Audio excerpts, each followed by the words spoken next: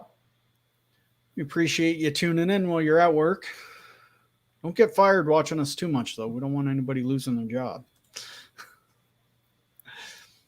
What's Wayne Thorpe's having pork chops? Oh boy, that'd be pretty good. You know where I had really good pork chops was in Boonville. There was a spot at the Woodsman Fields Days. It was probably the best pork chop I've ever had. And it was just some guy there with a smoker doing pork chops. And I'll tell you, it was just, I don't know whether it was the end of the weekend and I was wore out or what it was, but it was probably the best pork chop I've ever had. It's some sort of teriyaki seasoning or marinade he had on it. It was great. Oh, wow. That sounds pretty good. Teriyaki marinated. That'd be pretty good. Been a while since I've had teriyaki marinated anything. I usually go to the Keg and get the teriyaki steak. Oh, is that right? Yeah. Hello. Hear one of the kids at the door. Yeah. You know what else I miss with this pandemic thing is Olive Garden salad. You ever go to Olive Garden and have the great big salads? Yeah, we don't have a Olive Garden around here. We used to. We actually, right? The wife and I and the kids, we went out to Eastside Mario, so we got the great big salad last weekend. Right on. It was nice to finally be out and doing, somewhat normal. Yeah, it'd be nice to get back to that where you can just go somewhere and not needing to worry about anything. Yeah, for sure. Lonnie, to whomever is watching, Andrew is running one of the best companies and best products going, and he and the crew is pleasant to deal with. That I agree with 100%. Well, Lonnie's awfully pleasant to deal with. He's always, if you ever want a smile upon your face, you just call Lonnie. He'll make sure there's one there. We went up to Lonnie's house there. We went to pick up a 37D, and we had the chickens and ducks in the house there. They were just little chicks, and put them in the bathtub. The boys just loved it. They just thought that was the most amazing thing. Him and Rhonda were so good to the boys up there. It was just perfect. It made our day. It was one of the best trips we've gone on this summer for sure. So it was great. That's great. My boys would love that too. The ducks in the tub. You gonna eat that fly you just killed, Andrew? That's great protein. the amount of them that I've killed here so far just in here, I could probably have a meal with them. You don't know why they get so bad this time of year, but oh yeah, they just start going crazy. And the yellow jackets or the wasps, they're just brutal this time of year. Yeah, there were a pile of them in the railing at work there. Last week I got stung by one, and no, there's a whole pile of them there. Yeah. Dickard, I was wrong. He's a gas fitter. My apologies. Well, he'd be right along those lines there. We had I don't know what the company came out and did all the piping there. But we had to run. I think it was a 4-inch gas line to the burner. I think it is 3 or 4-inch SCAD 40 pipe to the burner all the way. That's a decent sized line. It is, yeah. William, how much for a 60C the one you tested out? With the attached conveyor and everything on it, you're going to be right around 147, 148 American. I don't know what that converts to Canadian today, but normally we go about 27 or $1.30 on them. It's normally where they are. So, all that information, if you want to know prices of stuff, it is all up on the website. Whether you're in Canada or the United States, it will convert. It will show the prices in your respectable country. Yeah, it'll show the price in your respective currency there. So depending on where you are, you go on, it'll show you all the pricing. You'll be able to select what conveyor you have or any other options we might have. There's really not that many. The conveyor is really the biggest one, that or a disc screener if you want a disc screener with it. So yeah. Videos by Al. How much time does it take to bake a processor? I'm thinking it's going to be about an hour. And that's going to be an educated guess. 45 minutes to an hour from the time we put it into the oven that we're able to pull it out. So it's very, very, very quick. And like as soon as it's out, it'll probably take about 20 minutes, half an hour to get to the point where you can actually touch it. And it'll be cool enough that you can touch it, but it's hard as a rock when it comes out. So then once it's cool, you can start putting parts on. Yep. Assembling. Yep. Yeah. That's pretty quick.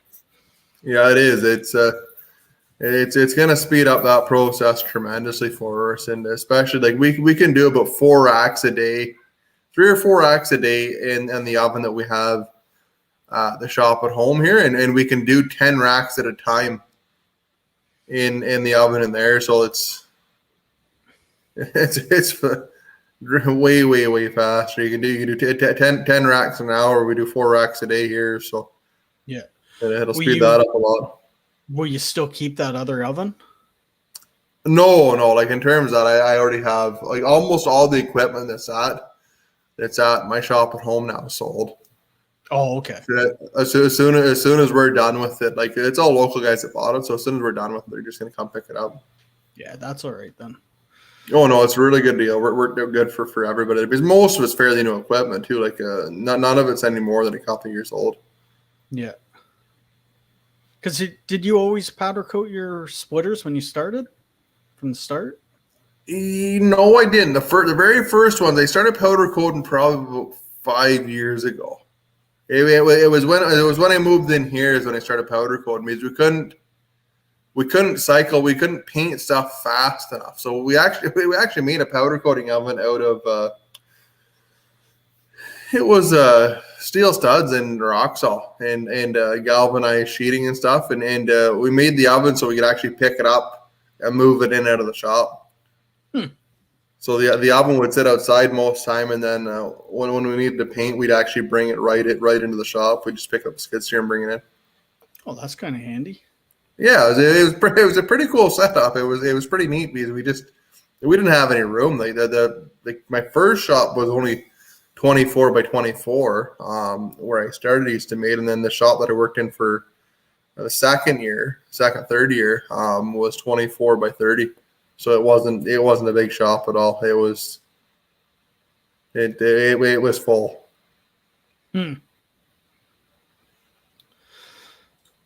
Looks like we got some people on the OG salads here. Yeah, they Jeffrey are good. Williamson Ridge. I really like the peppers. The peppers are the best part. I love the peppers. Yeah. Because was it the Olive Garden? Didn't the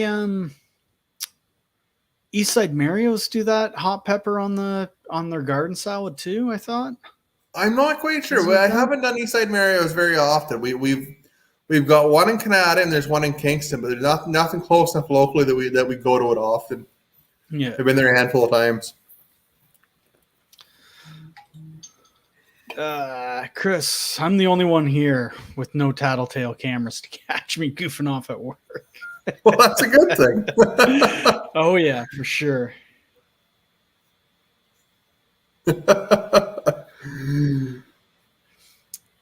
Difference between attached or standalone conveyor, ground clearance, width, or anything else? Not a big difference in it, Brian. The ground clearance is about the same. The only downfall of the attached conveyor is the longest one we can get 16 feet. So what a lot of guys will do is they will buy the attached conveyor and then run a disc screener and then have another elevator on the end of the disc screener, get the pile up a little bit higher. That's the biggest difference is how high you can go. Where if you have like a 32-foot conveyor, you can make a hell of a pile with 32-foot conveyor. So yeah, you can make some pretty decent cones with the big conveyor, stacker conveyor, I guess you want to call it. Yeah, there's, you doing custom stuff. You got the conveyor in one trip instead of making two vehicles, pulling a second one behind you. Extra weight to whatever. You can kind of look at it a bunch of different ways if you want to. I'm sure that attached conveyor doesn't add a ton of weight to it, but does that. No, not too much. I'd say the attached conveyor is probably 1,200 pounds and around that area. At that point, what's 1,200 pounds on that? Yeah, right. That's exactly it. Like all the machines are coming in real heavy. Like even that 22 MB, I think it's about 2 tons heavier than any other conveyor that's on or any other bar saw processor on the market right now, and it's a lot of machines. So. And Dickard, if you're watching, I will pass that on. So I'll do that when we're done. Jeffrey, he's been gotten 7 times this summer already by bees. Oh, that sucks. I have yet to been got by bees yet, but I know it is going to happen. I'm going to find a ground bee's nest, and it's not going to be fun.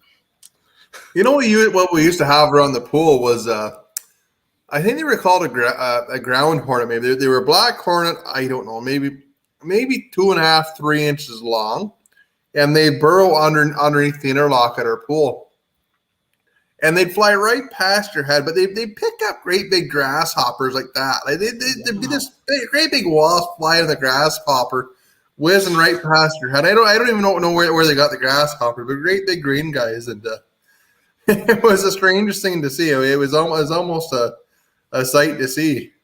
Yeah, I've got last year, yellow jacket was eating like an inchworm. I couldn't believe it. Is that right? Yeah, I got some pictures on here somewhere, but yeah, I couldn't believe it. That's wild, eh? It was in the coverall, and I just happened he was trying to fly, and I'm like, what does he have? And it's a friggin' inchworm. Huh.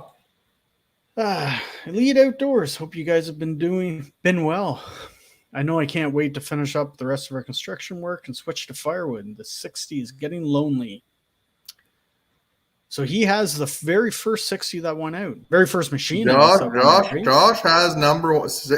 He's still made number one. He was good enough to take a chance on us. He's been running a wee bit, and we have a few things we've got to fix up for him. But I think he's going to be pretty impressed with what we're going to get him fixed up with. Like the machines now are cycling really fast. So the video the other day we had with the splitter cylinder size, when we had a chance to check that out, it's pretty impressive. Yeah, if you almost compare the 2 videos, you can really tell the difference in the speed of them. I noticed straight away when I saw that first video go up of it. Very impressive. Yeah, if you look at the 2 videos side by side, it's a pretty big difference. It's I think it's got to be like a 4.5 second cycle time down to just under 3. Yeah, and it's just you're not moving that much oil, and with the pumps and stuff that we're running on them, with the piston pumps, and the valving and stuff, we're able to get away with it. And it's the way to do it. That's the biggest thing with these machines is the less oil you can move, the better. Yeah, less heat. Every time you move oil, you're getting hot. Yep, and running those pumps and stuff, heat becomes the enemy, right?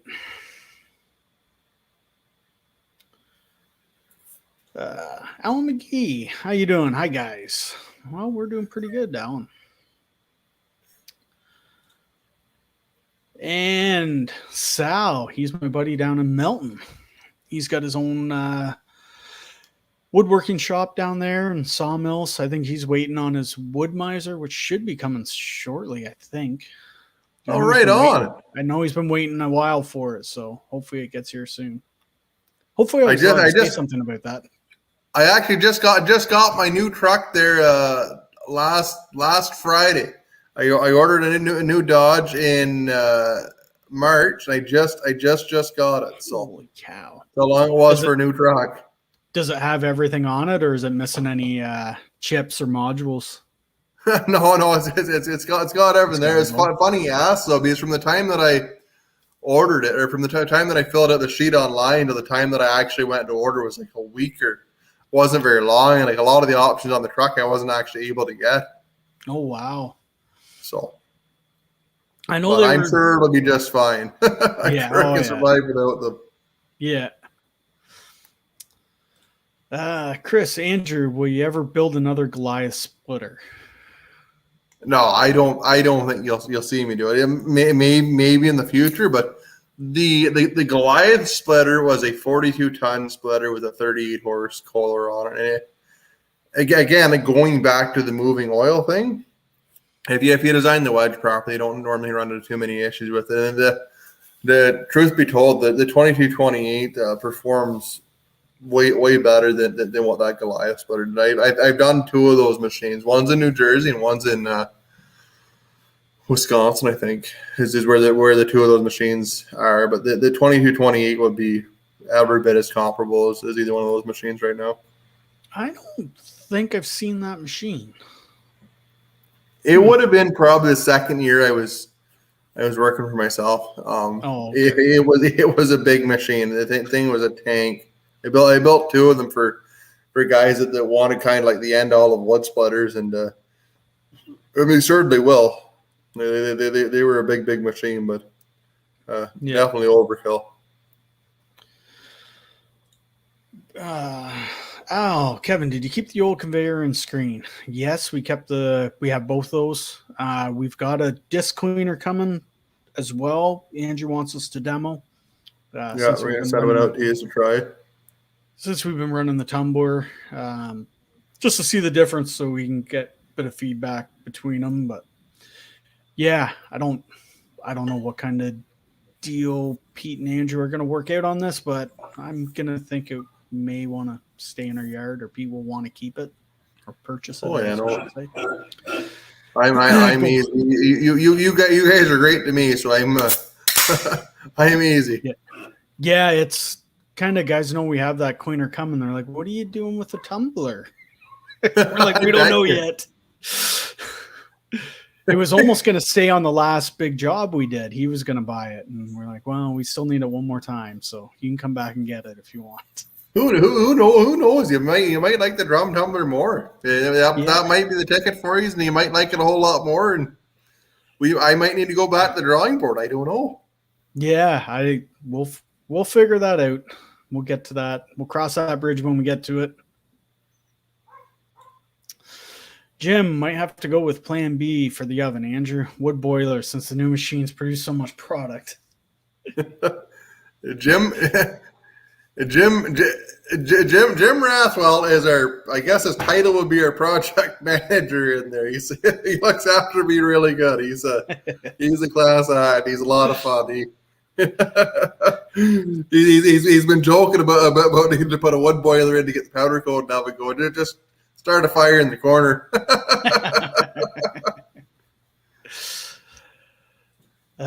Sal, got my face messed up. I lost pretty good last year. I remember you telling me about that.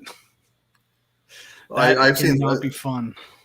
So some people have a wild reaction. I've heard people like that with blackfly. So actually, my one young lad, he was he wasn't very old, maybe about a year and a half, and we were just outside the one night, not very long, maybe 5-10 minutes, and got bit by the blackfly that swole his eyes right shut on him.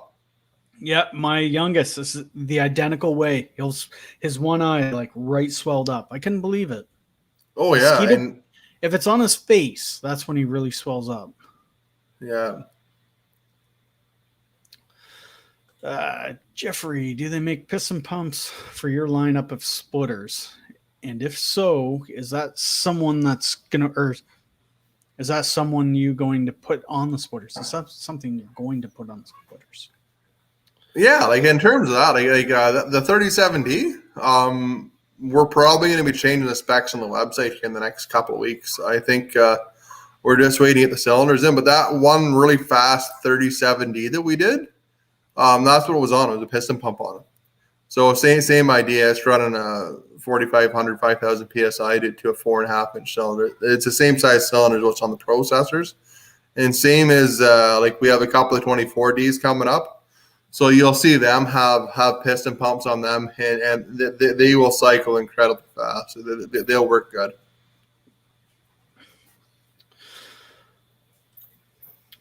Dark House, what's some good advice for doing firewood?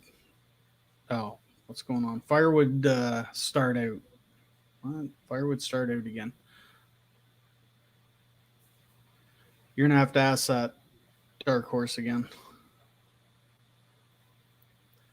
And if you're looking at starting something up like from a get go, it's really I don't know if there's a right answer to it. I don't know whether to go feet first with it, or whether to go and buy yourself a Fisker's Mall and a small pickup truck. It's really hard to say. I guess it would depend on what your financial situation is at the time going into it. Really. Yeah. True. Location, what you're like, what your competition is, if there is competition. Your best is to try to, start small in it and find those niche markets to start growing yourself. Whether it's, a really good go ahead. A really good spot to start for that is at in the woodyard. If you go to in the woodyard and watch Chris has a lot of information. He posts a video up every single day, and a lot of his channel is about starting a firewood business and what to do and what not to do and how to do it and what he would have done sooner or later. And that's a wealth of information for that. Yeah, Chris posts a lot. Yeah, every day, and he posts. There's a lot of information in his videos to pick up on that are helpful, very helpful, for sure. So hopefully that answers your question, Dark Horse. If not, maybe clarify that and just ask that question again. William, max diameter can you run on a 60C? We are advertising 23 inches. If you could slip something bigger than that under the saw, but you're gonna be the full of it. 23 is about where you want to be with it. You don't want to be a whole lot bigger than that. And after that, you're not going to be making nice firewood anyways. You're not gonna you're gonna have a lot of big chunky stuff, even coming off of a 16-way wedge or something. You're gonna have a lot of chunky wood coming off it. So. And then the 48 is what, 20 inch? Yeah, we're doing 20 inch on the 48. Which is I think that's the same as a 40, right? Or is it 4,000? Yeah, the 4,000 is right there too. It was right around 20 inches what they advertised with it. So. Dickard, cheers, boys. Oh, cheers. Which do you think is better, attached conveyor or standalone conveyor? That's a really hard one to answer for anybody, honestly. Like, the attached conveyor is really nice because setup's quick. Like, whether it doesn't matter where it is, you just unfold it. It takes a couple of seconds. That being said, with the new conveyors, the way the new machines are set up, like yours, Cav, you got to climb under the machine to get the conveyor hooked up, and it's really hard to line up one person. Where the new machines are very, very easy. You line one up with one person, no problem at all. So it's kind of 6 to 1, half dozen the other. The attached conveyors, a lot. Well, I guess you have an attached conveyor, don't you? On that 4,000, you had one. Yeah, we were attached conveyor on it. Yep. What about the 3,000? Was it an attached conveyor or was it standalone? Yeah, it was attached. We've only had attached. Yeah.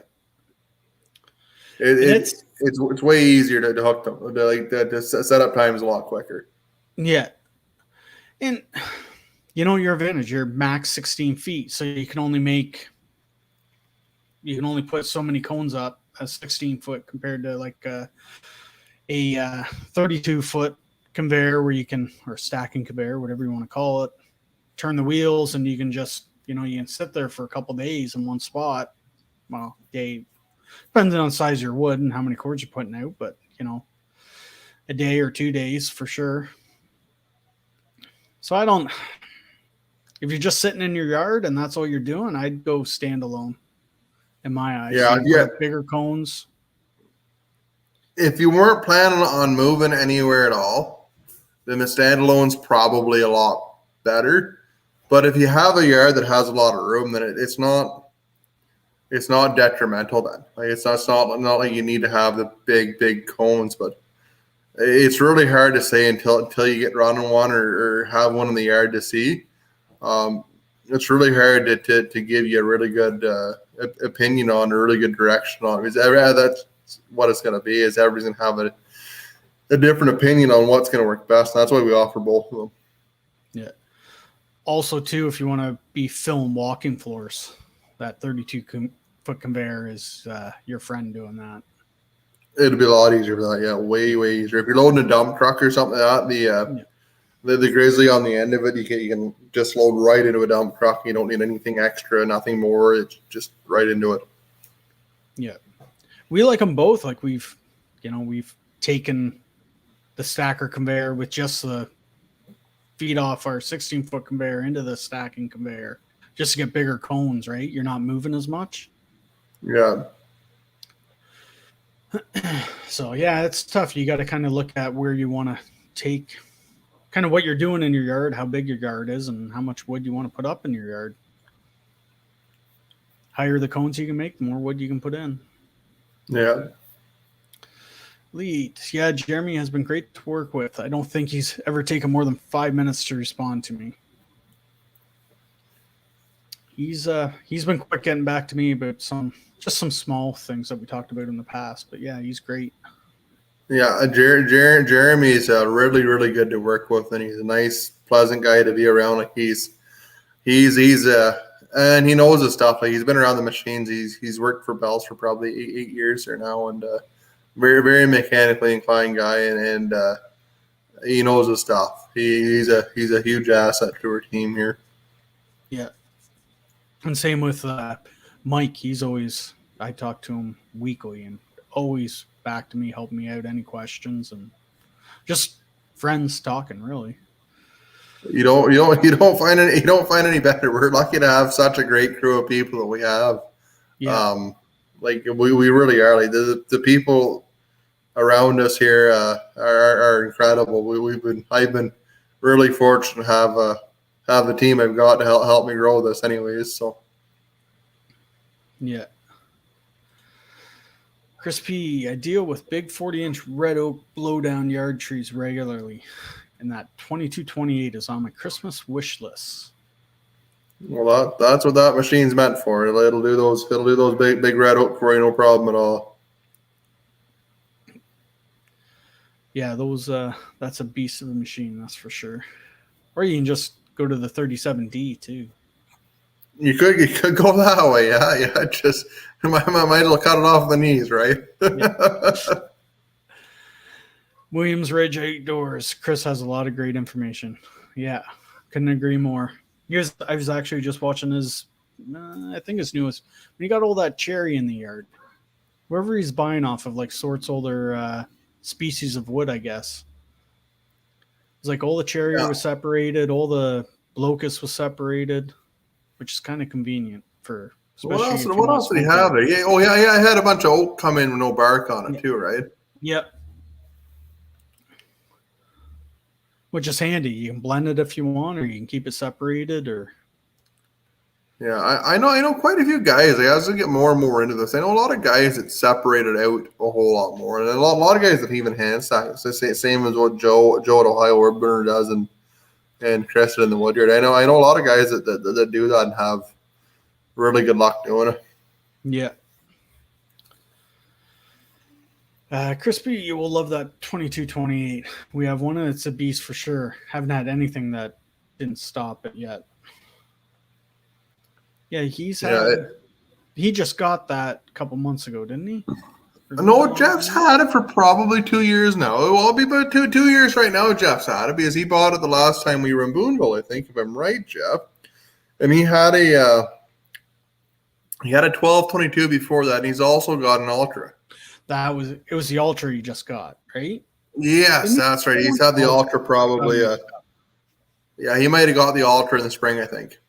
Yeah, okay. I thought it was the other way around. My bad on that. Sorry, Jeffrey. Mike, I think we should have a crank powered oven of some sort that Jim can run. That's not a bad idea. I'll have to go into tomorrow and get Jim a big handle made for it. That'd be a lot of cranking. Logger John, hey guys, how you doing, John? He's up in your neck of the woods too. Oh, was that He's like right? he's right around the corner from you, pretty well. Logger John. Yeah. Don't know him at all. Who knows? I might. Yeah, you never know. Cool nights and everyone wants wood delivered. Yeah, it doesn't. A little bit of colder nights and the phone starts ringing. That's for sure. Yeah, it doesn't take long. Lonnie, just some specs for you. We did 60 face cords in 6.8 hours on the machine and 4 gallons of diesel with a 37D. That's pretty good. That's a lot of wood putting up. That's making a lot of wood. I'm gonna have to go up to Lonnie someday. You should see how he dries wood. He's got it's a pretty cool way he's got. He's got it hooked up to he's got an evaporator or a heater hooked up to his outdoor wood furnace, and then he tarps it, and then tarps the load of wood inside his garage there. And I think he said he was about 2 days for six face cord, like 2 full cord, and it works. He says it works great, and then the setup he's got for his tractor, the racks and stuff he's got, it's pretty cool. He's Lonnie's pretty crafty. He just I can't say enough good about him. He's been really great to me. That'd be a pretty handy way. It's you're not drying a ton at a time, but doing 2 cord at a time. That's a couple days. That's cool. Oh yeah. Somebody calls you, at least you can get a load to them in a couple days. That's exactly. You're not sitting on product then, right? Yep. Yeah, for sure. Chris says that load of cherry Chris got was supposed to went to a place that got wood chips out of it. Oh, okay. I didn't realize that. I must have missed that when he said that. That makes sense. Gage is in the house. Gage is the he was the engineer that designed it, right? Or helped design it? Yeah, he'd be the lead designer on the processors is what Gage does, and as normal he shows up late, right? So yeah, because he knows that cup holder better be in there. Oh, it's in there. Don't you worry. He's got a design. He did a nice job. But I don't know whether it was him or John or Jazz that did it, but so somebody's got a nice looking cup holder in there, anyways. So that's good. Jeffrey, yeah, we had the 1223 first and upgraded to the 2228 2 years ago at Boonville, then the Ultra 2 months ago. Andrew and his crew are the best for sure. Plus, he's got his wrapping machine, the Easton Made wrapping machine, and his pickaroons. He's got everything painted Easton Made colors. Oh, I think Jeff's even got his dump trailers orange and blue. Yeah, the one. It looks pretty sharp when it's all together. Yeah, it's awesome. Yeah. The pickaroons that he had, that he showed me, sent me a picture of, they look pretty good. Well, speaking of that, I gotta show you his Ricky Heron's mall sometime. I've got a mall from Ricky Heron that sits out in the shop, and Ricky made me an Easton Made mall one year, and he dropped it off to me at the Paul Bunyan show in Ohio. It's pretty cool. Awesome. Because Ricky is here. I know he's on. He asked a question. Yeah. He was asking the question about the attached conveyor or the standalone. Yeah, his 22 MB is actually it came out of paint last week. I think it was early last week it came out, and we're just playing around with the valving on the 22s right now just to tidy them up a wee bit, and it should be ready in a couple of weeks, I would think. So that's good. Be nice to see some more video on that 22 MB too. That thing is a beast. Ricky's is actually going to be the first one with 115 horsepower on it. Nice. It's going to be 115 horsepower bar saw processor. It's going to be wicked fast. It's going to be. I'm really looking forward to that because I think it's one of those things that the other guys build bar saws have always wanted to do, but they just haven't maybe had the cojones to do it. Because there's all kinds of guys that won't have them other than a bar saw, and when you get into that. once we start putting that horsepower to, you got to think we're going to be almost double the horsepower of any other bar saw on the market. And once you start putting horsepower to those bar saws, they're crazy. Yeah. Oh yeah. Like I can't wait to see that. That's a lot of power going to that. Me too. It's one of those things that's always been on my list of things to do, and after not being like the 70 horse Kubota, and made it an easy decision. I mean, they've got all kinds of 115s, just can't get the 74s, so it'll be something really, really cool. Yeah. Yeah, I guess that problem hasn't been rectified there at Kubota yet. No, I don't. By the looks of it, it's not going to be in the near future. So we may as well just go with the 115s, what we can get, and we just bump the price of the machines up to cover the cost on it, and we've been selling them. I think guys are really excited to see that now they know that's coming. Like it's going to be and by all rights, if you look at the price, and they're really not that much more than the competitors' machines, and to have that much more machine too, you're going from like the next competitor, the machine weighs 11.5, or this thing that weighs 15.7. It's a tank. It's a lot of machine. Was that an attached conveyor on it or no? No, that's just the way it sits. Yeah. Yeah, that would be that's gonna be a good machine. Wicked fast.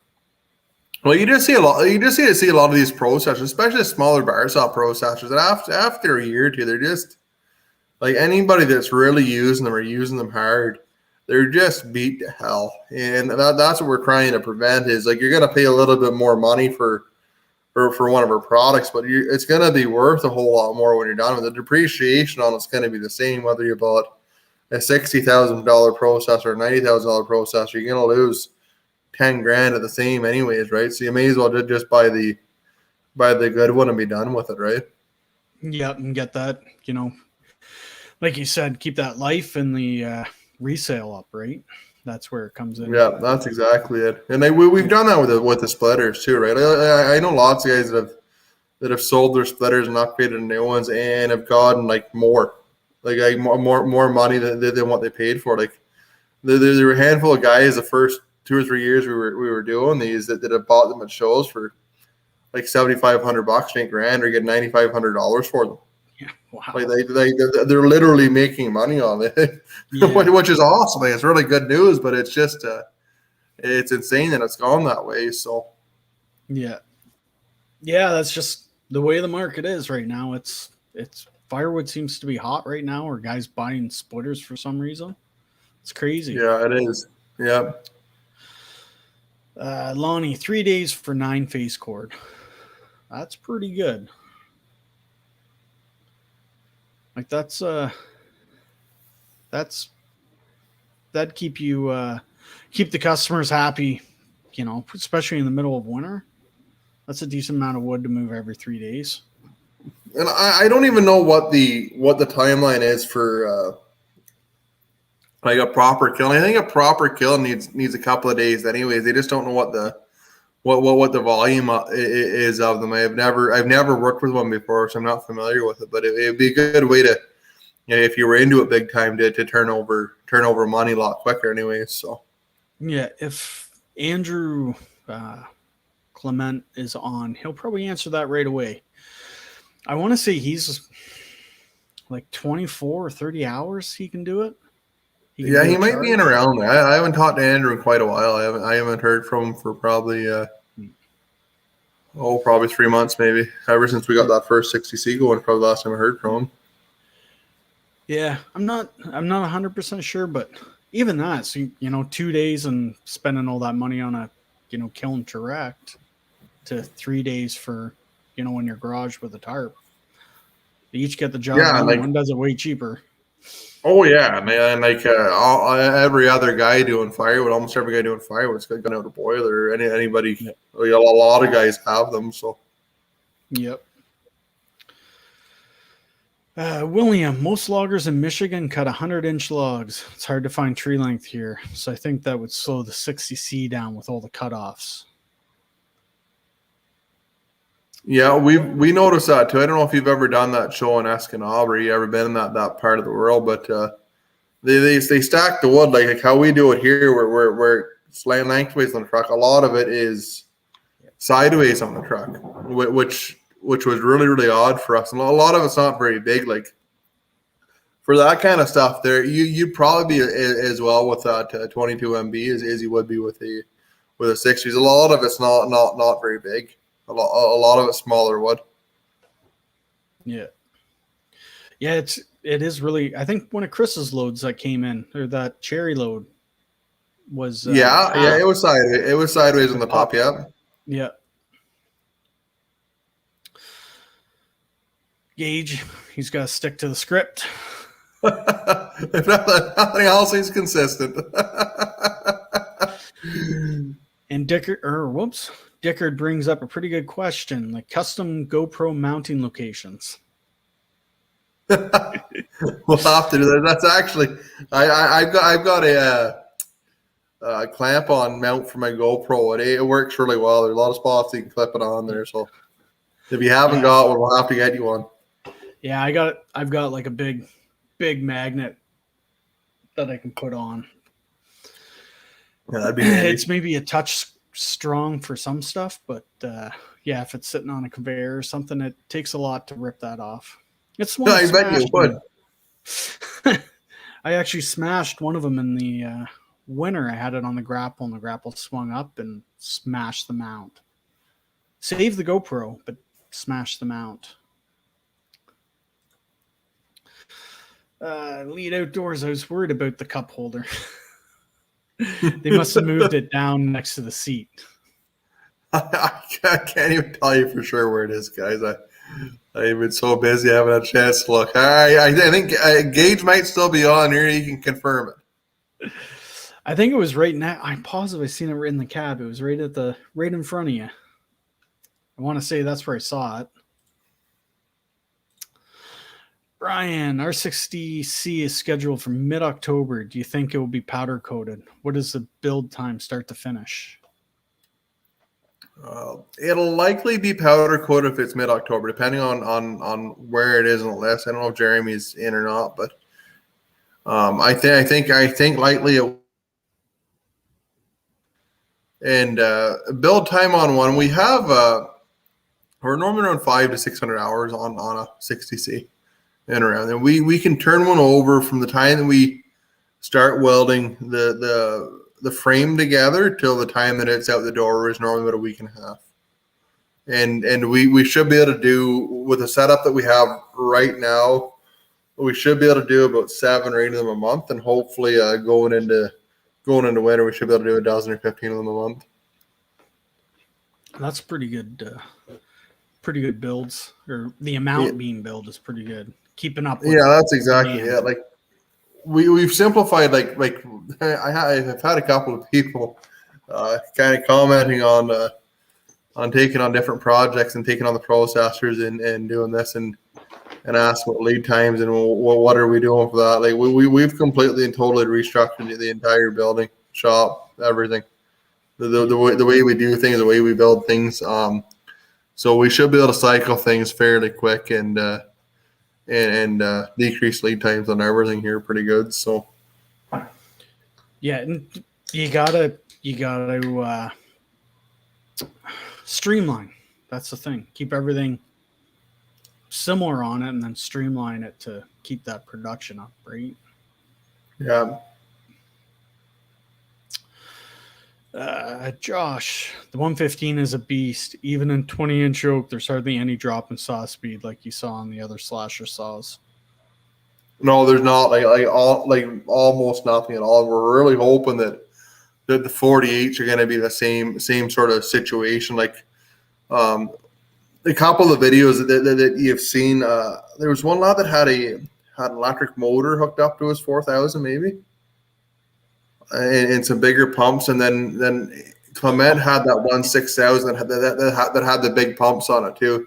Like that's really close to what you're seeing the actual splitter cycle is on these. The discrepancy between that and the actual full cycle time is just redundancy built into the machine. You can't drop the saw without having the splitter all the way home now. And then there's a handful of simple things like that we did just to save some maintenance. We've had guys drop blocks behind the saws and break the shafts and stuff like that. So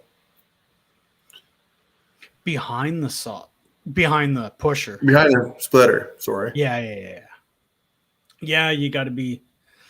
That was kind of one of the things when I was giving Adam the once over on it.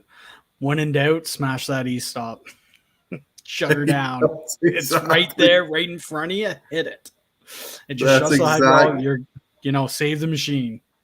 Yeah, and the one thing too with the new machines too is that I don't think you need to run them as hard to get the volume out of them. You can really run like the Bell's machines really hard and get the performance of them, but you've run it hard. You know what I mean? Yeah. Where with these things up all day too. Yeah, that's exactly where with these ones it's so smooth that you don't even think about it. It's just you just put one through the back of it and it doesn't really cross your mind much. With I think that fly by wire too makes the fatigue in the arm a lot better. Yeah, the controls are really nice and light. It's fun. It's funny you say that. We have Dad has a Kubota skid steer, like a 75. Yep. And then we have a Bobcat at Bell's, and I have the JCB. And just the controls on the JCB are so much lighter and so much smoother to run. Yeah, it's funny. The Takahauchi, I ran a brand new TL 12, I think it was, or 14, whatever their biggest model is. And I couldn't believe the joysticks in that thing.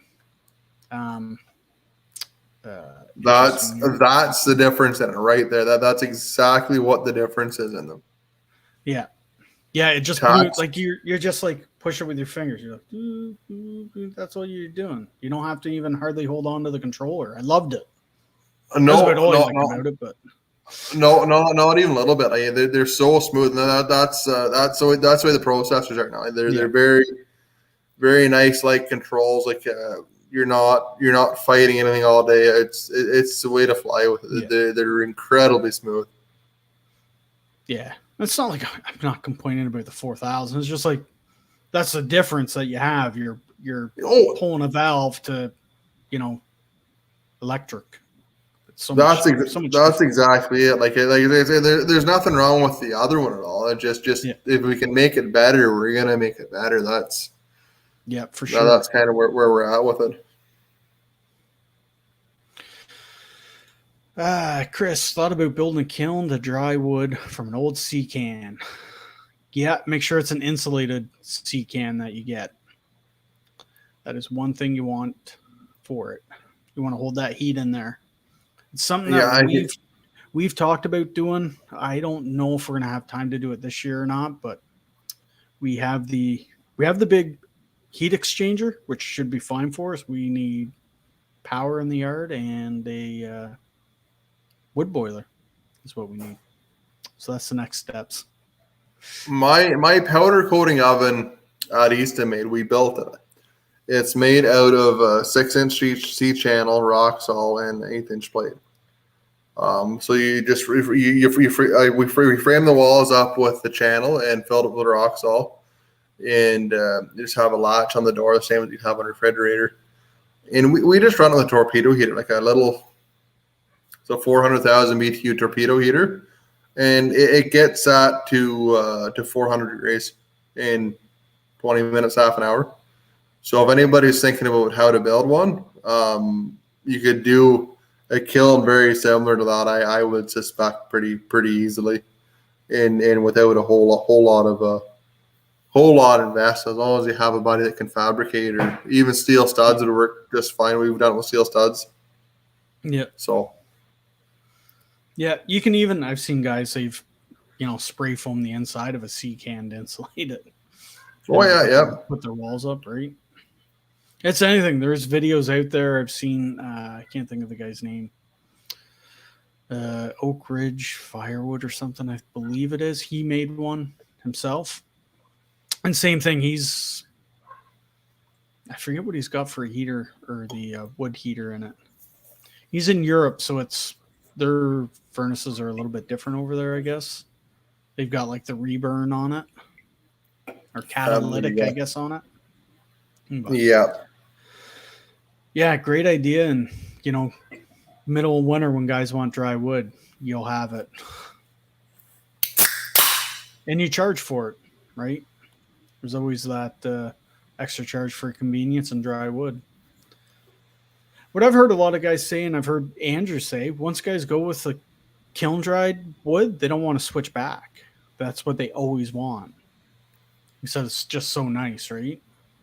Oh yeah, and the thing with it too, like from a business perspective, you're going to be able to turn money over that much faster. You don't need to split the wood in the spring. You can split it a couple of weeks before, even a couple of days before, and turn the money over. That's from a business perspective. That's huge. Like, you're not sitting on money then. You don't have dead money sitting there. It's way, way, way more efficient. Cash flow is a lot better. Once all this ash is gone. Yeah. Mm-hmm.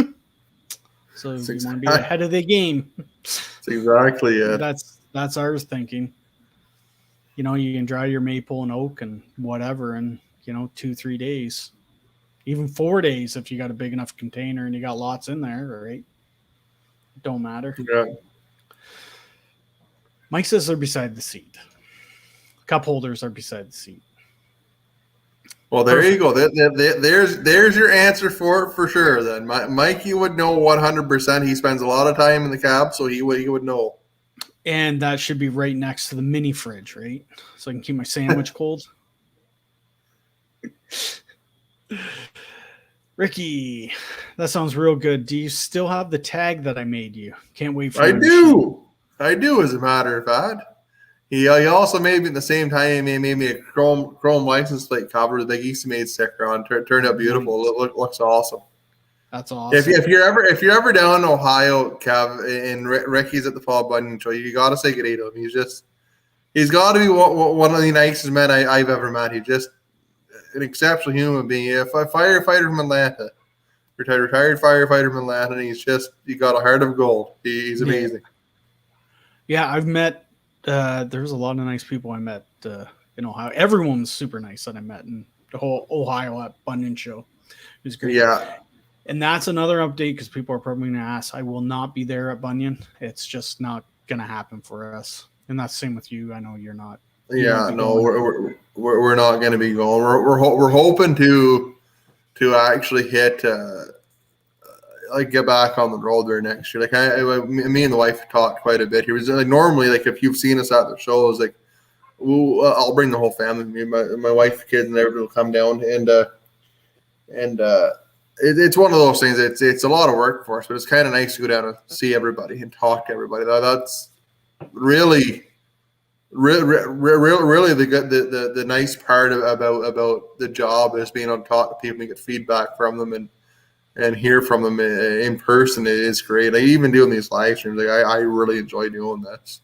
Yeah, for sure. And it's, again, everybody's been cooped up, and it's just nice to get out. It makes me sad that I don't get to go. It sucks. Get to meet everybody and finally see everyone after, a year and a half, and it's just not going to happen. So we made some other plans here to close the cottage, but yeah, I'm sure people are going to be asking about that. So that's the news on that. Bummer, but next year's another year. Brian, have I had the opportunity to run any new orange and blue equipment yet? I have not. We'd love to make it up to Andrews. I don't know if we're still going to be able to. We're just so busy working in the bush, and now weather and rain, and you're kind of working as much as you can. So I don't know if we're going to make it up or not. It's going to be go time for you guys. You guys are going to want to be beating the rain now. So Yeah, it's lucky enough where we are. We can take a fair bit of rain, but those 3 inches. That will shut you down. Just gets too slippy in there on the rock, but yeah, hopefully soon. So whenever I get mine or we get Pete's machine, that will be the one I will be running, or first run. So looking forward to that. Dark Horse is gone. Well, thanks for coming. Thanks for coming out. Really appreciate it. I should know his name, but I can't think of it off the top of my head. Sorry about that. Don't use a boiler for a kiln. Build hot air wood fired furnace, much higher temperatures. That might be the way to do that. Yeah. I have no idea. Because I think you're really stuck on how hot you can get a boiler. Yeah. I guess you can get, like he said, you can get more heat out of the hot air wood furnace. So yeah, I think he'd be right. I think Garney would be right on with that. I know the thermostat on my boiler will only go to about 180, 185 as hot as you want to get it before it starts boiling over. And if you had the ducting go right in there, you'd be able to have whatever's coming off the stovepipe almost, right? So yeah, that's something I'm gonna look into that more and see what I can find out on that. Jerry, cool. Actually, caught a live stream in progress. Well, thanks for showing up, Jerry. And right on. He's in Alaska. Is that right? Yeah. I don't know if I've got a Jerry with a G. I haven't got a Jerry with a J, so that's even better. Yeah. Wonder how cold are you getting up there, Jerry? Rob, talked to a guy in New England that traded his bells on a Cord King. Are the Easton made built any heavier? Yeah, depending on when he got the bells processors, there's been a handful of them go out that honestly haven't been built that well. Between having poor help and poor quality control, like the Easton made machines are significantly heavy. I don't think you could actually hurt one that bad. I don't think you could likely do that would bust it or break it. And I think you'd find the quality on the Easton mades quite a bit superior to what the Cord King will be. Even the general design of it, and I know they work all right, but it's you'd find it's a lot sturdier, I would think. Yeah, I kind of, from what I've seen on Cord Kings, the bells were built heavier, and I know the Easton maids are built even heavier from what I've seen so far. So yeah, and a lot of it goes to that quality of help. Like we have an incredible group of tradesmen working with us right now that are all skilled tradesmen, experienced tradesmen, where I know the other spot doesn't really, they have guys that can weld, and that's about it. So I just don't want to go in too far with that without sounding like an arsehole. So yeah, I guess we'll leave that one right there. Chris King, my 2228 expected delivery is 9/22/21. How close to schedule are you? That's gonna be coming up next week or the week after. I would think right on. I know the 2228s and stuff we're pretty well right on schedule. Like if it was in there, it would be right there. I'm not quite sure how whereabouts it would be, but we're right on schedule with that. So if you had a date of September 22nd, then that's probably it. And I'd imagine that if you had a date that was that close, and you've likely been talking to Jerry or Justin or Henry at the shop, the only variable is going to be depending which way the truck's going. Like sometimes it'll vary a week or two, one way or the other, just depending on which way Drew's going, or if we have other trucks going or machines going. Now that's the only the biggest variable right now. And we have a couple of machines. The axis we were a little bit behind on, and I think there's like one or two machines that have like 40-inch strokes, really long ones that are. We're just waiting to get the powder coat now. We want to make sure we can powder coat them for guys. So yeah, that's like right around the corner for him. He's gonna have some sleepless nights waiting on that. Well, they're awesome. You're gonna love it, Chris. 2228 is a lot of machine. So seeing them in videos and pictures, that doesn't do them justice at all. They're a big machine. Yeah. And Chris is in the house. Hello, Kevin and Andrew. Just got back from the logging expo in the UP. Only Multi-Tech and Brute Force was there for processors. Oh, right on. Well, that's right too. Askanal will be this weekend too. That's a really cool show. That's we were just actually talking about the UP and the 100-inch logs, and normally whenever we've gone to the Great Lakes Logging Conference, it's always a struggle to get wood of any size. Most of it's like 6-8 inch, really really small wood, and the one guy that runs a forwarder there, I can't remember what his name is.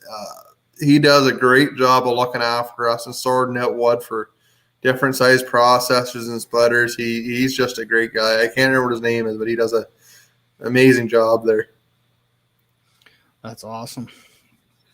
You figure he's probably done it enough that he knows what guys are looking for. it's always fun to watch a guy that can run a log loader that well too. Yeah. It's just entertaining. Watching guys on forwarders, it's just like they're just sitting back and they got their two little, like they're like just like little tiny joysticks in those things. They're in some of them, the newer ones anyway. Yeah, they are, a lot of them. Yeah. Larry, hi Andrew and Kevin. Real rainy lately in northern Ontario. Hopefully we can get to cut my firewood soon. Bush roads are a mess. Oh, I bet after this last week. Northern Ontario, you might even be soon getting some snow. I'm not quite sure up that country. Yeah, probably not far off frost up there.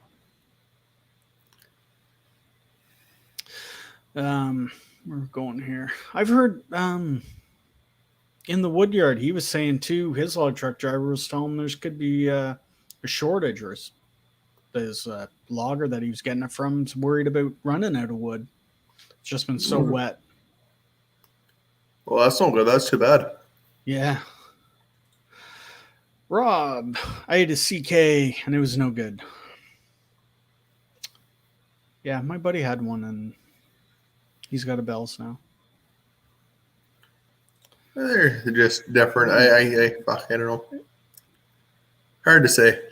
Yeah, we'll just keep carrying on here. We'll let a sleeping dog lie. That's right.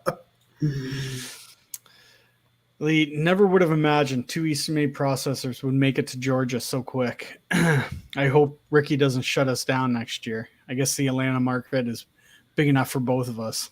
That's crazy. There's be more processors in Georgia than there is in Ontario.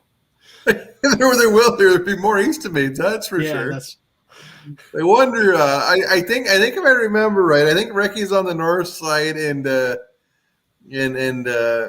Josh might be on the south side if I remember right. There's one's on one side of Atlanta, one's on the other side. So you should both be okay. That's crazy. The wood market down too in Georgia. Crazy. It's funny because I have a lot of guys, especially like selling splitters and processors. You always hear that, oh, don't sell it to my neighbor, don't sell it to my neighbor, and both these guys have been great. But I think I can count probably 6 or 7 Bell's fiber processors within about a 7-mile radius of me. 10-mile radius. Every guy is just completely and totally swamped. Can't cut any more wood to stand it. So I think there's lots of market out there as long as you go for it. Oh yeah, for sure. I think a little competition is good for the market too. Oh, it's fantastic. Really, it is. Like for us especially. Like if it weren't for Chris Wolf and the other guys building really good splitters, and what do you have to compare to? And they're all great guys to get along with too. If you can all get along, that makes it so much easier to to work with and do and build the industry, right? So yeah, for sure. The competition, helps you, think of better ways to build your equipment or, get that leg up. oh, it does. It does. It really keeps innovating. And like I think right now for people that are that are doing this kind of work or especially on our end of it here, or the people that are doing what are pretty fortunate that you have that many choices right now, and everybody's trying to beat the next guy. I got to tell you, I watch all of Chris Wolf's videos, so Who knows? He may be lurking in the background too. He might be. You never know. Yeah. Larry, he's in Timmins, so he's a good hike up there. Timmins, Ontario. It'd be moose season right around the corner for him, I think. Yeah, that's right too. Jeffrey, leaves are starting to turn here in upstate New York, up here in the Catskills. They're turning a touch here, but not fully yet. Won't be long. We're pretty good where we are here yet. They haven't. Well, there's a couple coming off the trees actually, so it won't be long. Yeah, kind of be nice be able to see marked trees in the bush without having to walk right next to them. Brian, just send one to Massachusetts, thanks. we'll get one down. You don't worry. Yeah. Ricky, hey Andrew. I was always using Henry for my go-to person for my 2228. He is the one I should also. Is he the one I should also use? We have a great market here in North Georgia. Another one in Georgia. Or this is the Ricky you're talking about. Sorry. Yeah, he'll be able to look after you for everything. We're going to be changing a handful of things up here in the next month or two. Once we get moved into the new shop, Henry's going to probably be doing just logistics because we're going to be having two trucks a day coming into the shop. So we're going to make sure one guy is dedicated to making sure machines are moving. On that note, it's likely going to be Jeremy that's going to be looking after service on the splitters, and he's fantastic. He knows his stuff. He'll have no problem helping either one of them. If you call the shop and look for service or sales, somebody's going to be there to make sure you're looked after. So. Yeah, well, that's good. That's, you got to almost break guys up pull them away from something else to have them look after something like the logistics, and then it just becomes too much. There's so much now, right? Combining. And it's really good. Like the way that we have it, like that was kind of the other thing with buying bells is you have the resources. Yeah, you have the people. You have good people to help grow the business, and that's huge. That makes it so much easier to make decisions and keep growing, anyways. Yeah. And if anybody's wondering, Chris in the Woodyard, he's working on merch. So as soon as he gets some time between his 3 jobs, he'll have that up. I don't know how you do it, Chris. Especially a video. I don't know. He's got to be busy. Man, do you sleep? He's got to be busy. I don't know when he sleeps. I think Chris is up fairly early in the morning, and I normally get a comment from Chris on a video around midnight or 1 o'clock in the morning my time, which is he's about an hour behind. So yeah, it's crazy. I don't know how guys find time to a video every day. It's crazy. It's amazing these guys do such a good job of it, and it's so good for the industry that we have people that do that spend that much time and effort on it. Yeah. Well, I don't know. What have we been? Hour and a half? Anything else we got to touch on? Talked about the shop. I don't think so a whole lot, unless anybody's got any specific question. I'm more than happy to answer any question on anything or any topic or Anything at all. I'm easy. Anything new coming down the line? New. Just trying. I think there's a handful of new things we're working on, but I don't want to get too far into them. There's got a couple of new splitters we're going to work on for sure. Like 100%. We're going to once we're kind of leveled out here, you're going to see some pretty cool splitters coming up. I know.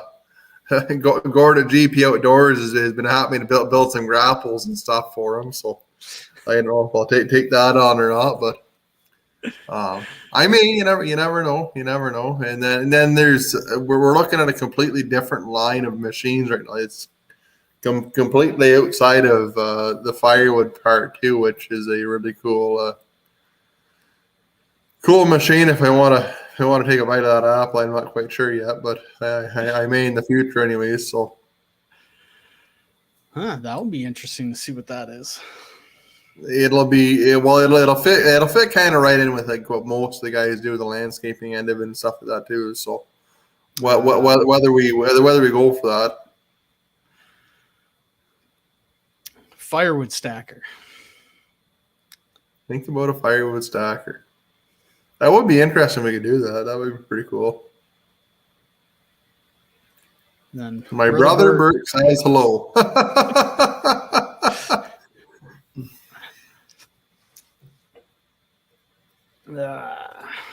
What's Josh going to lose a little on the radial stacking conveyors with the new design on splitter trough for the processors? Just figure some guys might want to know. Yeah, we will. You'll be able to go a long ways to the one side with them. Yeah. And then you're going to lose a little bit coming back. It's not going to be too bad, though. John spent a lot of time, the one designer in there, to get this working well. Like with Josh's conveyor, we'll be sending him down a new set of wings for it that'll fit under a lot nicer, so you won't have too much of an issue with that.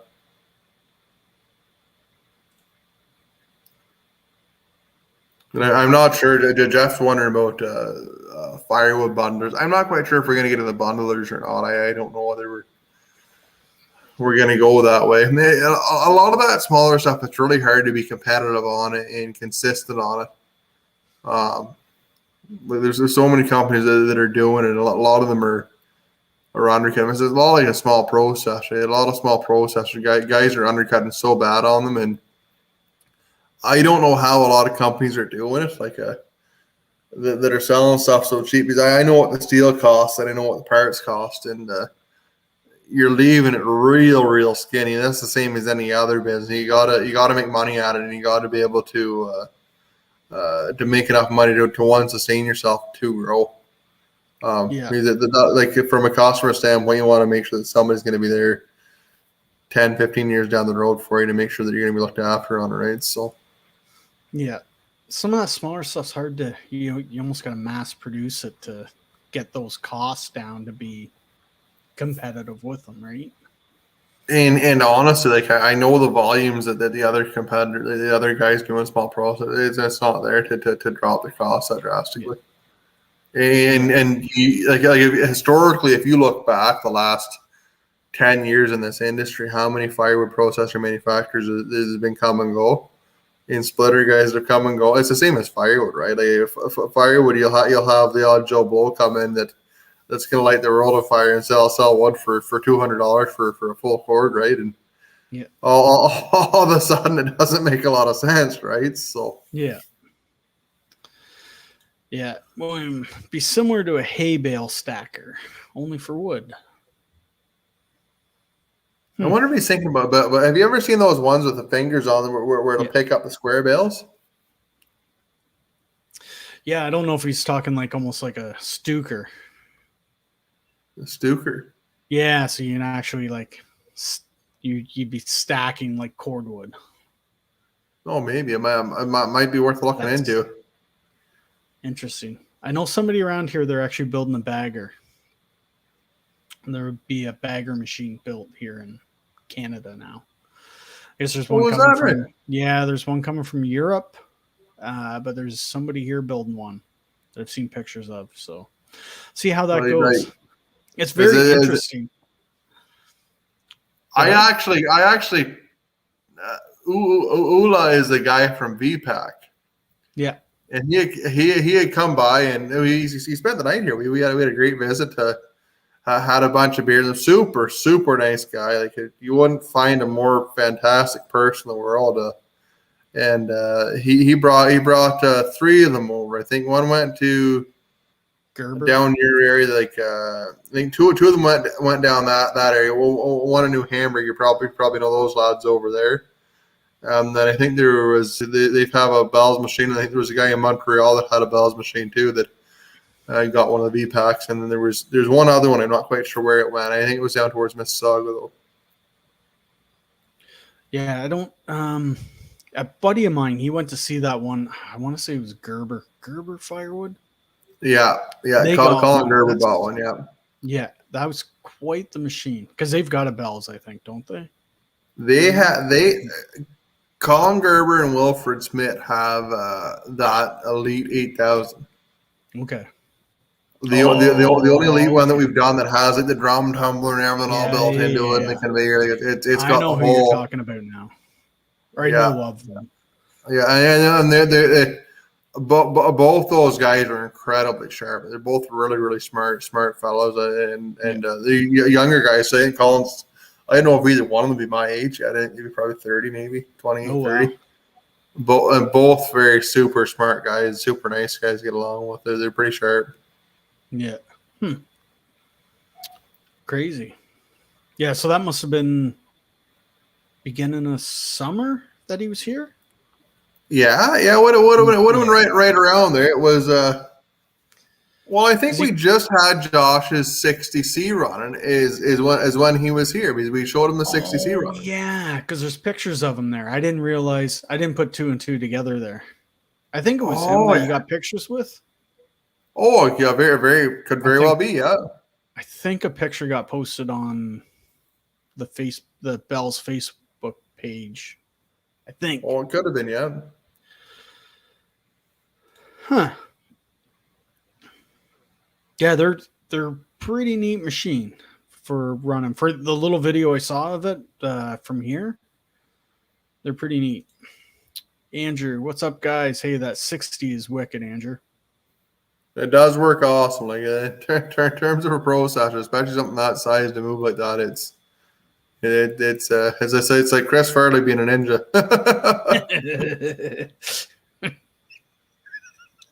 What are you laughing at? Oh man, he's a big guy in a little jacket. Oh, that guy was the best. Oh, I'm going to be thinking about that all night. Down in the trailer, down by the river. We need a small mulch. We need a small mulching machine to put under the disc cleaner. Build one of those. Oh, I don't think that'd be a bad idea either. Good market for dyed mulch in our area. I bet there would be really good. Yeah, we're really in any area. You can almost unload mulch, really. Yeah. You almost need like a hog. Hog might be too fine. I don't know. You know what I mean? A hog, chop it up, dye it, out it goes. Yeah, I've seen a handful of them. I have no idea how they work. I've never paid too much attention to that stuff at all. Yeah, so like some I've seen, they'll put like their slabs in sawmills. They'll put the slabs through a chipper, and then those chips will go into the big chips will go into a hog, and it will just chew it up like a grinder. Chipper, and then those chips will go into a hog. Their slabs, and it will just chew it up like a grinder. Oh, there we go. I don't know what was going on there. You must have started the YouTube feed. Yeah, you must have been talking to two places there. Yeah. The feedback. Wild, eh? 47 Ultras in Skoka. Number 47? Yeah, that's entirely possible. Yeah, you're making more sense now. That's what I'm guessing. So that'd be, wow. That's early on machine right there. Must be still going strong too. Probably not too long ago. Probably a couple years ago. Jeffrey, Andrew, you ever thought about selling your sweatshirt and whatnot? Maybe something on your webpage, do a merch thing? Yeah, we're hoping to do that. We've been planning on doing it for years now. We just said one of those things that just for some reason it gets put on the back burner, but we're hoping to be able to sell shirts and hats and sweaters and all that kind of stuff. So yeah, just another, you get tied up with equipment. Hard to worry about clothing. Well, you're like something like that. You really got to get somebody dedicated to it to do it. Is the big thing with this. So for sure, packing out and shipping stuff and ordering, restocking. William, thanks for doing the feed. Peace, everyone. Well, thanks for coming out, William. Wouldn't be much of a feed if you guys didn't come out and watch. No, it's great to hear from everybody and get the feedback. It's fantastic. It really is great. Yeah, it's fun talking and seeing. We get regulars in here. It's great seeing them and talking, chatting with them. Jeffrey, if you don't build wood splitters like Easton made, you'll be living in a van down by the river.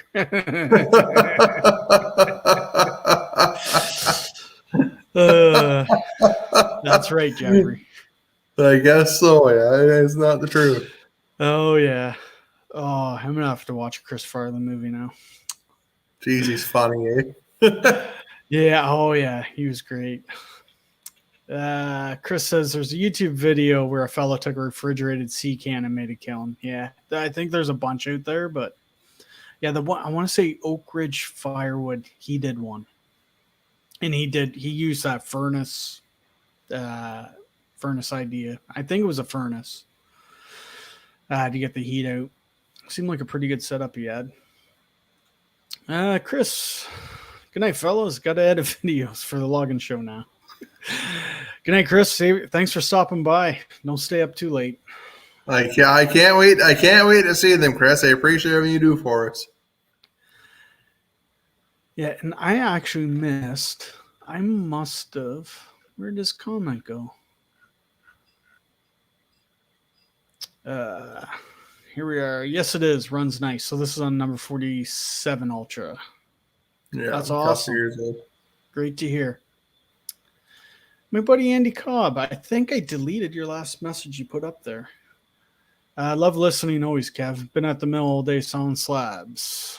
You'll tighten up. BC, I'm middle Georgia. Lots of Georgia here tonight. I think we got every corner covered in Georgia.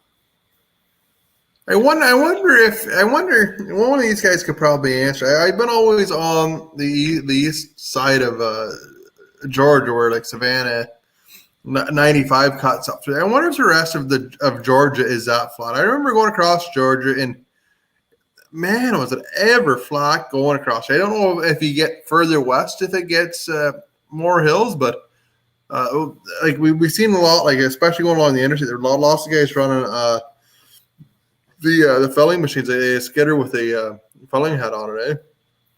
I don't know. They must have a specific name for them, but I know in our country you will never get away with that. You'd hardly ever. That definitely didn't work around here. They're running the wheeled bunchers. Yeah. And it's like down there, like the way that it's the way that it was set up along the interstate. Anyways, like that would be the cat's ass for doing that. It would work just fantastic for doing that. We're up here, it wouldn't ever possibly work. And it's funny how that you go to different spots, and one thing works so well in one area, and in the next area it doesn't. Yeah, for sure.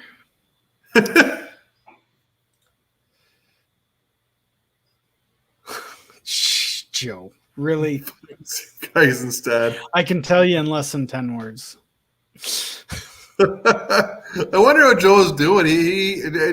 Joe's got COVID. Yeah, I heard that. I saw him. I saw his post just recent. Hope you're feeling better, Joe. Last I hope Joe. post I I saw hope you Joe were gets doing feeling all better right. too, and gets back to the firewood videos there. It'd be nice. Yeah. So Jerry Rats, I thought I'd put on an OnlyFans thing, but it was you guys instead. That would be disappointing to see us instead. Oh, for a little bit, apparently that's all people on OnlyFans were gonna get.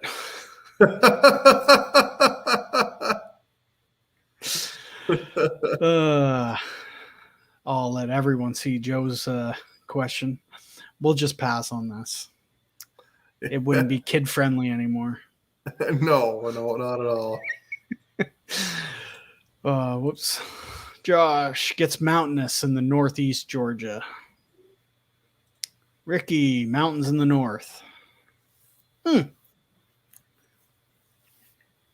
think that would be the Appalachians if I'm right with that. I'd be right with if that would kind of catch up in that area. I know I got lost going to Virginia one time, and then in the Smoky Mountains. We I don't know how we got turned off on the wrong road. Me and the wife, but we were pulling we had a full load of splitters and on Dad's gooseneck. The thing must have weighed 25,000 pounds, load of splitters, and you get caught up in the hills there. It was it was something. It's beautiful going down that way, like going through the Blue Ridge Mountains, and I think we've. Oh, it's gorgeous, gorgeous area. And the tunnels, those tunnels are awesome in Virginia. I believe Virginia, West Virginia. Virginia, Pennsylvania's got some. Yeah. My buddy in PA, they've got lots of coal seams in there, coal tunnels, and they turned one into a storage facility, and it's like a steady 70 degrees all year. Isn't that something? It's like climate control. They got this like great big door and everything, just for like security. But I tried the last time I wanted to go down there, we just didn't have time to go and see it. But I'd love to go and get a tour of that. There's like 500 miles in this one thing of tunnels. Oh, I would believe it. It's crazy. Have you, like when you've gone to the Paul Bunyan show? Have you always taken the interstate, or you can go over towards Wheeling? The interstate goes over towards Wheeling, and then in Wheeling you can follow the Ohio River all the way up to Erie. And like for me, anyways, it's really cool because we don't have any of that coal mining industry, none of it at all. But you'll see the barges full of coal going down the Ohio River. And it's just really, really cool to see and see the infrastructure that's there. And like there's a couple of like coal plants that are still running, and then there's a couple of old ones that are like abandoned. But just huge infrastructure along that Ohio River, and it's so cool to see. It's something we don't see up here at all, right? So yeah, none of it. The same guy, well, Stump Jumper videos, he had one showing the conveyors. And they just keep taking it to the same plant. They had miles of these conveyors running. You just look, and all you see is these conveyors running through the hills. Oh yeah, it's crazy. It's crazy. It's and it's even fun. The first time, how do you the first time I was at the Paul Bunyan show with my own splitters? I wish I could remember the guy's name. The guy's first name was Dale, and he was in Moundsville, West Virginia. He wasn't too far outside of Moundsville, which is right at the Ohio and Pennsylvania or West Virginia border, the very tip of it. Yep. And so we went down through Moundsville and up past the prison, and it was kind of a snake path, and like the road was washed out, and it was weird that it was like that. And then we came to the top of this hill, and we started going into this holler, and it was a little spot of all things. It was Glen Easton, is where this guy where this guy was from, was Glen Easton, and we went down to Glen Easton, and it was a ghost town. There was like all the houses were boarded up. There was hardly anything there at all. And finally, I caught a lad. He was working up front. I said, do you know where Dale lives? Like, do you have any idea where he lives? And he said, oh yeah, Dale's my uncle. He lives just up the hill there, just next gate on the left. So we start climbing out of Glen Easton again and up into up the Dale's place and pull up. And Dale's got this beautiful big house there. I guess he's got a couple oil rigs on his property or whatever. And just like, so it's a super nice guy. But I guess the place is abandoned because the coal mine underneath it, all the infrastructure, all the foundations and stuff are crumbling on all the buildings, right? Yeah. That's crazy. And it's funny because that was the first time we were ever in Glen Easton. I bet you have 4 wood splitters in Glen Easton now. That's crazy. It's amazing. Like, just this little area in not too far from Moundsville, this Glen Easton spot, and they're all, and every one of them are just they're such nice guys to be around and to talk to, and they're just fantastic. Yeah. Huh. Joe says he's turning a corner, starting to feel better. So that's awesome. Glad to hear, Joe. Oh, I'm really excited you're feeling better, Joe. That's a pretty scary thing. Yeah. Now I watch you and Andrew all the time. I'm starting in the business myself now. Well, that's awesome. That's fantastic. Chris, go north on Highway 29 out of Atlanta and you'll get some hills. I drove a semi up there and it wasn't pretty to drive. Like, it wasn't. Andy, ran a track cutter and processor and planted pine, saw timber. I'm guessing that's flat ground for you then, Andy? Elite. Yep, the Appalachian Trail starts in Georgia and goes clear up to Maine.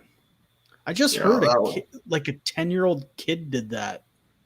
Really? It took him like 2 years and he did it eating Skittles and peanut butter, apparently. Really?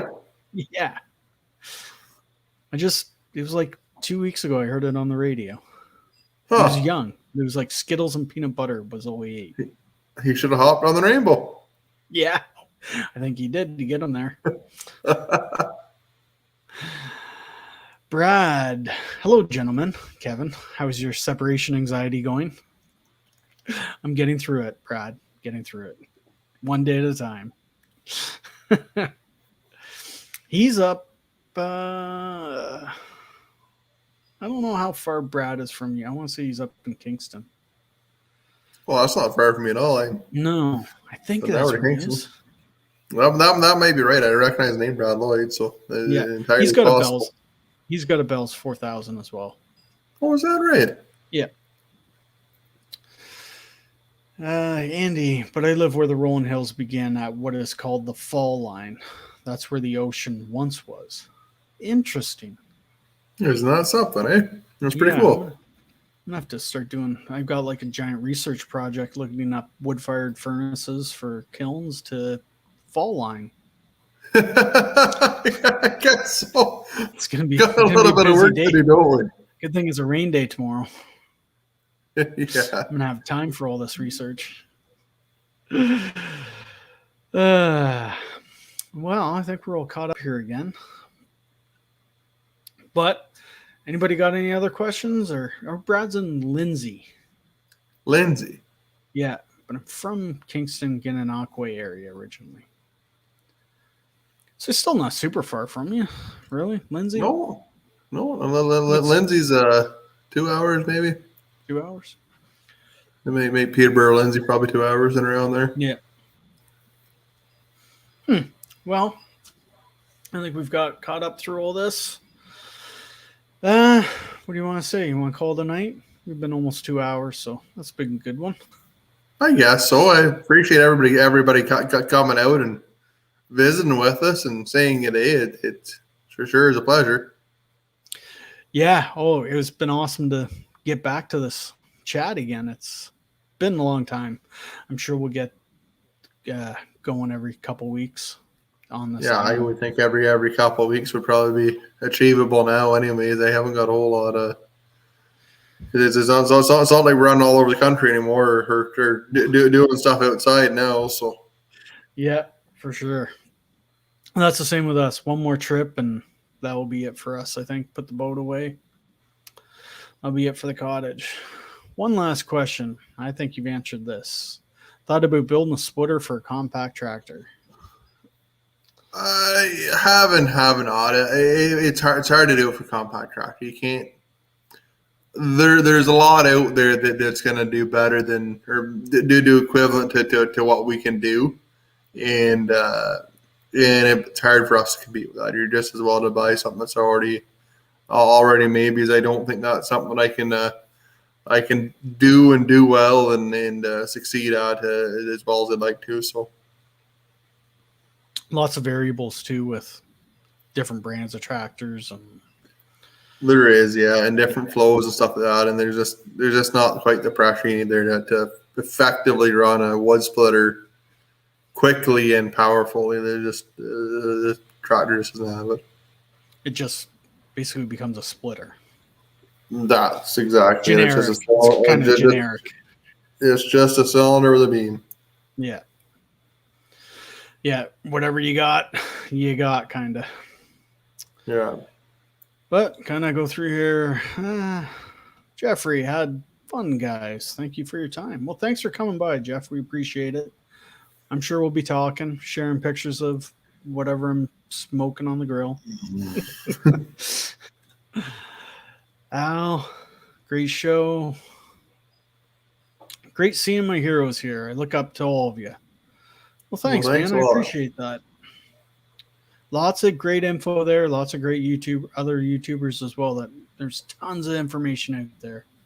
Oh yeah, yeah. Seems like a really good group of guys in this, the firewood industry and the logging. You go on the logging side of it too. So everybody's trying to help all of them have been great. I've come across a pile of good people here. Yep. So, Chris, that's what he kind of figured about the compact tractor splitter. Yeah, moving the big round sucks. I hear you. Yeah, it's not fun at all. I don't enjoy it myself. So yeah. Well, guys, I think we'll wrap this up. We had a blast. I don't know. Me and Andrew will talk about this and see what our schedules are like, and maybe in a couple weeks we'll meet back up, see what's going on. Never know. Yeah, maybe I'll be there looking at equipment. Who knows? Just never know what's going to happen. Yeah, this is true. This is true. You might get a good bunch of rain have to come down then that day, right? Yeah, that's May how it works out. It will be a last minute decision. Get up at 4:00 in the morning and start heading. Yeah. All right, guys. Well, it's been a blast, and appreciate you all coming by and hanging out with us tonight. Thanks for stopping by, guys. Appreciate it. All right. Good night, guys.